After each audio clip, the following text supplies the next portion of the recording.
अरे तुमचेच भाऊबंद आहे. 75 वर्षे नागासारखे बसलेले आहेत सत्तेवरती. त्यांनीच तुम्हाला गरीब आणली ना. काठीने घोंगडं घेऊ द्या की र, आणि मला बी लोकसभेत जाऊ द्या की र. कळला का तुम्हाला? खासदार पाठवायचंय, काठीने घोंगडं घेऊन पाठवायचं आपल्याला. टाइगर अभी जिंदा है, उसका नाम छगन भुजबल है. शेर कभी बूढ़ा नहीं होता है. येळकोट येळकोट, अरे येळकोट येळकोट. या तमाम महाराष्ट्राचं बहुजनांचं आराध्य दैवत पंढरीच्या पांडुरंगाला नतमस्तक होऊन वंदन करून बहुजनांची आराध्य दैवत डॉक्टर बाबासाहेब आंबेडकर, छत्रपती शिवाजी महाराज, महात्मा ज्योतिबा फुले, पुण्यश्लोक अहिल्यादेवी होळकर इत्यादी महामानवांना अभिवादन करून आजच्या या पंढरपूरच्या ओबीसीच्या महाएल्गार मेळाव्यास या ठिकाणी आपल्या संबोधित करण्यासाठी या ठिकाणी व्यासपीठावर उपस्थित तुम्हा आम्हा सगळ्यांचे नेते, एक ओबीसी योद्धा आदरणीय छगन भुजबळ साहेब, या ठिकाणी महाराष्ट्रामध्ये धनगर समाजाच्या तरुणांचा आवाज, ज्याचा सगळीकडे आवाज एकच छंद आणि गोपीचंद आपण ऐकला असेल, असे गोपीचंद पडळकर,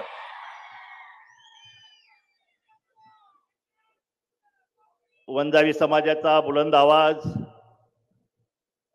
ज्याने तुम्हा आम्हाला काही काळजी करू नका, आमच्या हातात पण कोयता आहे, हे ज्यांनी बोलण्याचं धाडस केलं, असे आमचे मित्र प्राध्यापक टी.पी. मुंडे सर, मुस्लिम समाजाचा, मुस्लिम ओबीसी समाजाचा बुलंद आवाज शब्बीर अन्सारीजी, महादेव जानकरजी, गणपताबा देशमुखांचे नातू भावी आमदार बाबासाहेब देशमुख, या ठिकाणी जे कुणबी दाखले, मराठा समाज कुणबी पाहिजे, कुणबी दाखले पाहिजे, जो खरा कुणबी आहे, कुणबी समाज कोकणातला, त्या कुणबी समाजाचे नेते या ठिकाणी व्यासपीठावर उपस्थित आहे. आदरणीय चंद्रकांत बावकर साहेब, जर आपण उठून नमस्कार करून, हे खरे कुणबी सुद्धा या ठिकाणी व्यासपीठावर उपस्थित आहेत. या ठिकाणी मुंबईला ज्या समाजाचा वेढा पडलेला आहे, तो आगरी कोळी समाज, तो सुद्धा, त्यांचे सुद्धा प्रतिनिधी आज या ठिकाणी व्यासपीठावर उपस्थित आहेत. आदरणीय जे.डी. तांडेल साहेब, या ठिकाणी आगरी कोळी समाजाचे नेते या ठिकाणी उपस्थित आहेत. आपण सगळ्यांनी त्यांना टाळ्या वाजवून स्वागत करा. आणि ज्या समाजाचं नाव काढलं तरी सुद्धा थरकाप उडतो,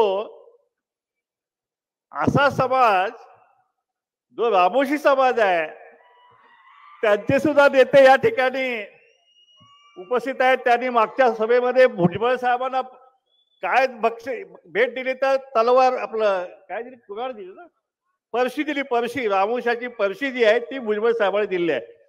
त्यामुळे आपल्याकडे आता कोयता आहे, आता आपल्याकडे परशी आहे, आता धनगरांची काठी सुद्धा आपल्या हाताकडे आहे. त्यामुळे काही काळजी करायची आवश्यकता नाही. हे मराठा समाजाचं आक्रमण जे आहे, ते आम्ही व्यासपीठावरील ही मंडळी जी आहेत, ही मंडळी एकत्र झाली, ते मराठा समाजाचं हे जे आंदोलन सुरू आहे, हे आक्रमण सुरू आहे, हे सहजरित्या आम्ही अरबी समुद्रात बुडवल्याशिवाय राहणार नाही. या मुंबईला तुम्ही, म्हणे मुंबईला यायचंय का, कसं यायचंय? 10 लाख गाड्या घेऊन यायचं. 10 लाख गाड्याचं डिझेल पेट्रोल आम्ही आता गाडीत, बावकर साहेब, आम्ही कॅल्क्युलेट करतो, त्याची त्या पेट्रोल डिझेलचं बिल 1000 कोटी रुपये होते. माझं गणित चुकलं होतं, मी 100 कोटी सांगितलं. 10 लाख गाड्या, 3 कोटी समाज,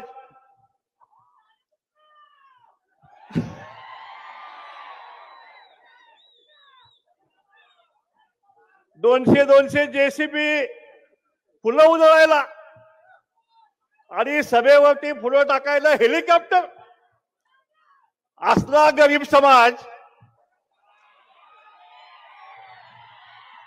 असा एक गरीब समाज मुंबईला येत आहे.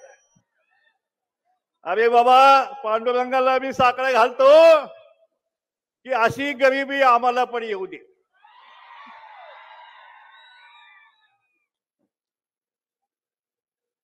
गरिबी मराठा समाज, अरे कुणी आणली तुमच्यावर गरिबी? या बसलेल्या ओबीसीने, या बसलेल्या धनगर समाज बांधवांनी, का घिसाड्यानी, का रामोशानी कुणी आणली तुमच्यावरती? अरे तुमचेच भाऊबंद आहे. 75 वर्षे नागासारखे बसलेले आहेत सत्तेवरती, त्यांनीच तुम्हाला गरिबी आणली ना. मी जतमध्ये आमदार होतो भुजबळ साहेब, 2 वर्षात पाणी आणलं आणि पहिली गरिबी मराठा समाजाची घालवली, नंतर धनगरांची, नंतर बाकीच्यांची. पण मी या मराठा समाजाची गरिबी घालवू शकतो एका मतदारसंघातली. मग 75 वर्षी सत्ता तुमचे मुख्यमंत्री, तुमचे मंत्री, तुमचे सगळे जाणते राजे वगैरे सगळे तुमचे, शेती मंत्री तुमचे. मग म्हणजे तुम्हाला आत्महत्या करायला कोणी लावल्या? आम्ही लावल्या काय?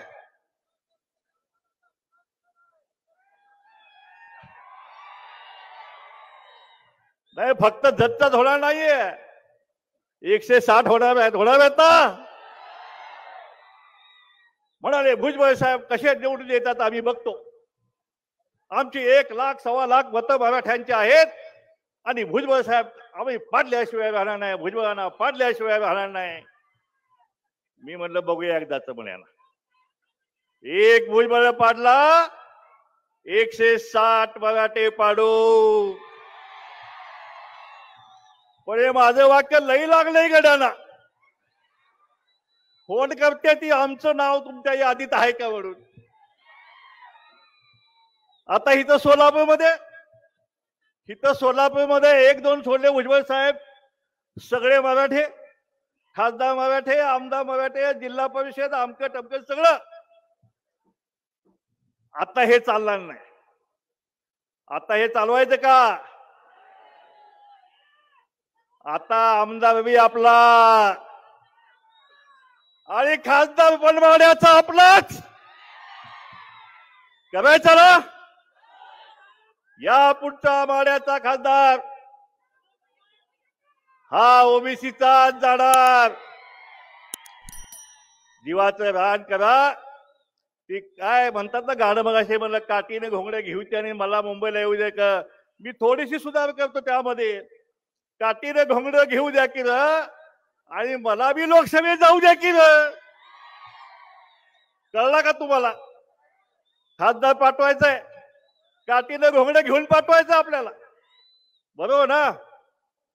तर अशा प्रकारे आता हा ओबीसीचा एल्गा संपूर्ण महाराष्ट्रामध्ये सुरू आहे. काय म्हणणं आमचं आहे, आम्ही कशासाठी आम्ही हे सगळं करायला लागलोय? तर या ठिकाणी मराठा समाजाने आम्हाला आता ओबीसीतच आरक्षण पाहिजे, आम्हाला ओबीसीतच पाहिजे, आम्हाला ओबीसीतच पाहिजे. का रे बाबांनो, तुमचं आहे ना. आज मराठा समाजाला घटनात्मक आरक्षण आहे का नाही? तर ते आहे. कुठलं आहे? तर ईडब्ल्यूएस आरक्षण आहे. त्यामध्ये 10% 8.5% तुम्ही घेतलं. तुम्हाला हॉस्टेल मिळाले, तुम्हाला 5,500 कोटी निधी मिळाला, 70,000 पोरांना 15 लाख बिनव्याजी कर्ज मिळालं, सगळं मिळालं. तरी सुद्धा समाधान नाही. नाही म्हणले कुठल्याही पैसे मुंबईत येणारच आणि आरक्षण घेतल्याशिवाय माघारी जाणारच नाही. आम्ही म्हणलं या आधी आमचा नंबर तिथं आहे, मुंबई आमची आहे, तिथं 50 लाख ओबीसी आहेत, सगळ्या झोपडपट्ट्यामध्ये सगळे आमचे भटके मुक्त आहेत. आणि त्यांनी एक दिवस रजा काढली तर मुंबई सगळी पॅक करण्याची ताकद जी आहे ती या ओबीसी मध्ये आहे, ते मुंबईतल्या ओबीसी मध्ये आहे. म्हणून इकडं मराठा समाजाने आंदोलन डिक्लेअर केलं. ताबडतोब आम्ही सगळ्यांनी मिटिंग घेतली. नाही म्हणले अण्णा 20 तारखेला आपलंही आंदोलन महाराष्ट्रात सुरू झालं पाहिजे. एकीकडे मराठ्यांचं आंदोलन आणि दुसरीकडे ओबीसीचं आंदोलन सुरू असलं पाहिजे. काय म्हणणं, काय मागणी आपली? आमचं म्हणणं एवढंच आहे की आमच्या आरक्षणाला धक्का लागता कामा नये. शासन म्हणते आम्ही तुम्हाला आश्वासन दिलेलं आहे, आम्ही तुम्हाला लेखी दिलेलं आहे की आम्ही ओबीसीच्या आरक्षणाला धक्का लावणार नाही, धक्का लावणार नाही, धक्का लावणार नाही. मग हे म्हणतात 54 लाख आम्हाला मिळाल्या कुणबी नोंदी. अरे 54 लाखाचे सगळे सोय रक्ताचे नाते झाले की झाले 3-4 कोटी. म्हणजे 100% समाजाला कुणबी दाखले देऊन त्यांनी ओबीसीत घालण्याचा डाव जो आहे उघडपणे म्हणतात. रात्री 2:30 वाजता जी आर भुजबळ साहेब या मराठा समाजाच्या त्या शिंदे समितीचा जी आर रात्री 2:30 वाजता काढला जातो. आणि म्हणून रात्री बेरात्री आमचा घात होऊ नये म्हणून आपल्यालाही 20 तारखेपासून या राज्यामध्ये आंदोलन आपल्याला सुरू करावं लागेल. रात्र व्हायची आहे. आपण सगळ्यांनी सावध असलं गेलं पाहिजे. परवा 4 तारखेला 4 जानेवारीला माझ्या हातात एक जी आर आला. अरे म्हणजे अचानक जी आर कसा काय आला. म्हणजे काय जी आर आहे. म्हणजे मराठा आरक्षण टिकवण्यासाठी सल्लागार समितीची नेमणूक. 3 रिटायर्ड हायकोर्ट जज त्यांचा पगार किती 4 लाख 4.5 लाख. रिटायर्ड हाईकोर्ट जज को और 6000 स्क्वायर फीट का साउथ बॉम्बे में ऑफिस, एयर कंडिशन ऑफिस, गाडी घोडा विमानाचं तिकीट पाहिजे तेवढे वकील. आणि आम्ही अर्ज केला होता. मी बावकर साहेब जगदीश तांदे साहेब आम्ही बी अर्ज केला की ओबीसीचं आरक्षण ह्या सभागृहाने चॅलेंज केलेलं आहे. त्याच्यासाठी सुद्धा आम्हाला वकिलाची फौज लागेल. तो चीफ सेक्रेटरी म्हणते की मला LNZ की मुझे परवानगी लेना पड़ेगा. बोले क्यों भाई. उनका तो करोड़ 1 महीने में 2 करोड़ खर्चे का जीआर जो आप 1 दिन में निकालते हैं. अब ओबीसीचं आरक्षण संरक्षण करायला आम्ही सल्लागार समिती मागतोय. त्यावेळी तुम्हाला लॉ अँड ज्युडिशरी परवानगी लागते. मुळीच चालणार नाही म्हणून सांगितलं मी.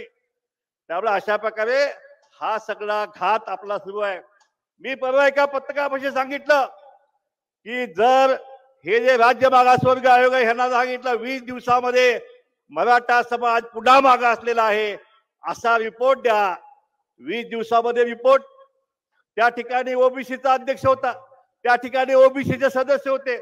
लाता घालून बाहेर हाकलले आणि त्या ठिकाणी अध्यक्ष मराठ्यांचा नेमला, सदस्य मराठ्यांचे नेमले. आता तेच सर्वेक्षण करणार आणि तेच लिहून देणार पुन्हा की मराठा समाज या महाराष्ट्रामध्ये सामाजिक आणि शैक्षणिक मागासलेला आहे. असं काय किती वेळा सर्वेक्षण करणार एका समाजाचा.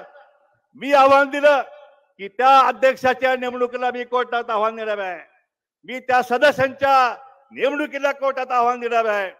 यांनी काय करावं. काल का परवा दिवशी यांनी मॅन्डेट बदलला. म्हणजे आता 20 दिवसात नाही आता 8 दिवसातच रिपोर्ट द्यायचा. म्हणजे 8 दिवसामध्ये या महाराष्ट्रातला तमाम मराठा समाज हा आता मागासलेला होणार आहे. त्याचं सगळी नियोजन सगळं झालेलं आहे. त्यामुळं हे पुन्हा मागासलेले होऊन पुन्हा आपल्या बोकांनी बसणार आहेत. आणि ते होऊ द्यायचं नसेल तर आपल्याला रस्त्यावरची लढाई जी आहे ती आपल्याला लढावीच लागेल. भुजबळ साहेबांच्या पाठीमागे सुद्धा आपल्याला ठामपणे उभा राहायला लागेल. कारण हा आमचा टाइगर अभी जिंदा है.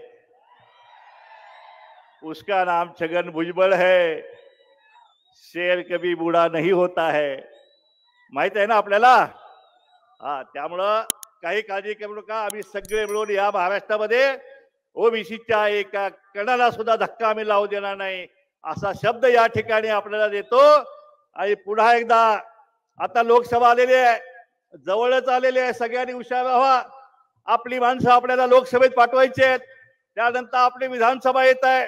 त्या ठिकाणी सुद्धा आपले ओबीसी जे बांधव जे आहेत जे केरी माळी साडी कोष्टी कुमार धनगर वडार या सगळ्या समाजाची माणसं आपल्याला आता विधानसभेत पाठवायची आहे. विधानसभा आपल्याला ताब्यात घ्यायची आहे. मंत्रालय सुद्धा आपल्याला ताब्यात घ्यायची आहे. मागच्या एका सभेमध्ये आमचं मंत्रिमंडळाचं वाटप पण झालेलं आहे. भुजबळ साहेब मुख्यमंत्री, मुंडे साहेबांनी वाटप केलं. टीपी मुंडे साहेब म्हणजे अण्णा तुम्ही उपमुख्यमंत्री आणि ते गृहमंत्री म्हणे आमचं वाटप झालेलं आहे. पण तुमचं पण होणार आहे वाटप. आता तुमचा पण नंबर आता आहे लागणार आहे. काय काळजी करू नका. पण ह्यासाठी 24 उघडावे लागणार आहे. पूर्ण तयारीनिशी आपल्याला हा संघर्ष आपल्याला करायचा आहे. मी आज वापगावला गेलो होतो. आज आपले छत्रपती या ठिकाणी आपले होळकर यशवंत होळकरांची आज जयंती आहे. त्याच्या शुभेच्छा तुम्हाला देतो. त्यांचा आशीर्वाद घेऊन आज या ठिकाणी सभेला आलेलो आहे. आणि हे रणशिंग 24 जे आहे ते आपण या ठिकाणी फुंकलेला आहे. आता सामना जो आहे तो 24ला हा रणसंग्राम जो आहे तो ओबीसीचा रणसंग्राम आपल्याला पाहायला मिळेल.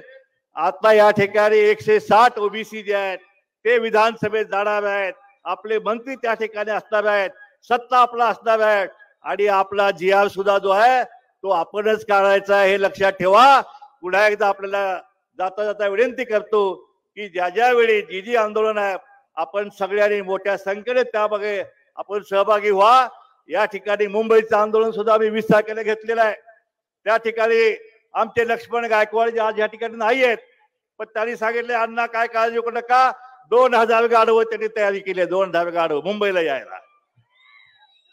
आता डुकर कोल्हे भटके भक्त म्हणतात की आम्ही डुकर बी घेऊन येतोय, कोण म्हणतं आम्ही नंदीबैल घेऊन येतोय. त्यामुळं आपला लढा जो आहे, आपला लढा आपला सुरू राहणार आहे आणि तो लढा जो आहे सुरू करण्यासाठी आपण पूर्ण ताकदीनिशी आपण आम्हा सगळ्यांच्या पाठीमागं आपण उभा राहावा. पुन्हा एकदा आपल्याला आश्वासित करतो की या जोपर्यंत जीवात जीव आहे तोपर्यंत ओबीसीच्या आरक्षणाला धक्का लागू देणार नाही असा शब्द या पंढरीच्या पांडुरंगाच्या नगरीत आपल्याला देतो आणि थांबतो. जय हिंद, जय महाराष्ट्र, जय मल्हार.